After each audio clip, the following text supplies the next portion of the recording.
Ahoy, boys, welcome back to another episode of Oddtakes. We're in episode 7. The first story is a bit of a follow-up of a previous...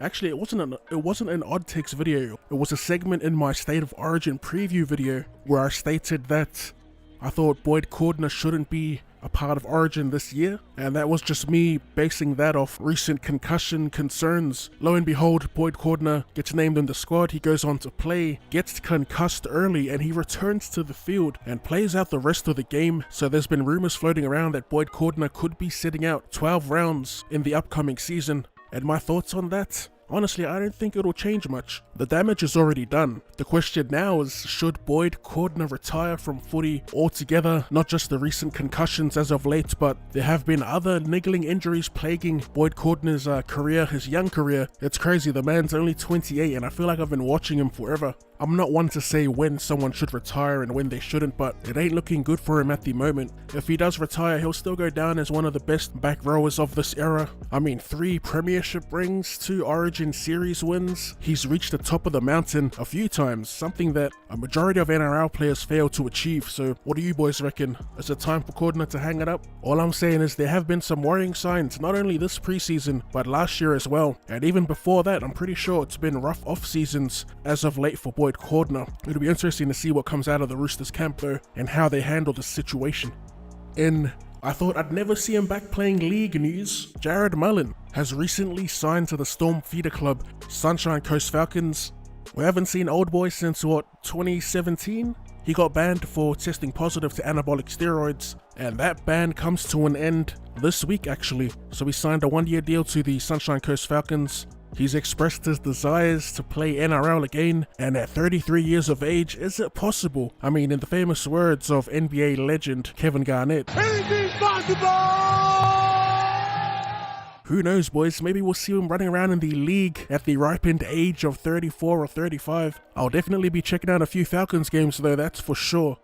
Next up, this one. Hot off the presses, via Fox NRL, Broncos star Payne Haas arrested and charged with intimidating police. So I skimmed through the article. Here's a statement from police. About 10 p.m. Saturday, 16th of January, officers from Tweed Byron Police District arrested a 21-year-old man on Coral Street at Tweed Heads after the man allegedly became abusive towards police. He was taken to Tweed Heads police station and charged with offensive language and intimidate police. I'm reading the article, boys, that's what it says. I'm sorry, boys, but that's funny. That's funny. Have you seen Payne Haas as of late? The dude is an imposing figure. I'm not surprised, man. I'm not surprised. Payne Haas as of this moment is getting flamed on social media for this. My take, he's young. It looks like this was on a night under town with the boys. Nothing to look into, honestly. I mean, offensive language? Come on, boys. What are we talking about here? Moral of the story here, lads, do not get lippy with the law.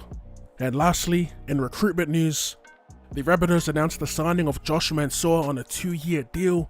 That's hectic for Mansour. I know he said he wanted to be a one-club man, but Penrith had already given him the tap on the shoulder. I kind of felt bad for Mansour, given that he does have plenty left in the tank. That Bunnies back 5 though, with Mansour in the mix, they're looking very, very lethal. I wouldn't necessarily call them the best back 5 in the comp, but they're definitely up there. Top 3 at least. And finally, David Nofoaluma. There were rumors of him leaving the Tigers, but he earlier in the week signed a 4-year deal to remain with the Tigers, and that's a big deal. Big congrats to Nofoaluma, who was easily top 3, maybe top 2 wingers of the 2020 season. A bit unlucky to miss out on Origin, but it is what it is. And I think that's where we'll wrap it up, boys. Episode 7 in the bag. Shout out to the gang, the OddSquad, always in the comments with the hashtag OddSquad. And as always, if you enjoyed that and would like to see more rugby league related content or more content in general, be sure to run it straight at that like button. Thank you for tuning in, and I'll see you. Give a fuck how you feel. Give a fuck where you at. Later. Said I know some drillers who's pulling them triggers, but don't talk about it in raps. Hey, what are my bros, yeah? And what are my cousins? What are her bibs? Said I'm on a buzz, yeah? And I ain't done till I'm dead in this bit. Hold up, winning. Charlie Sheen winning.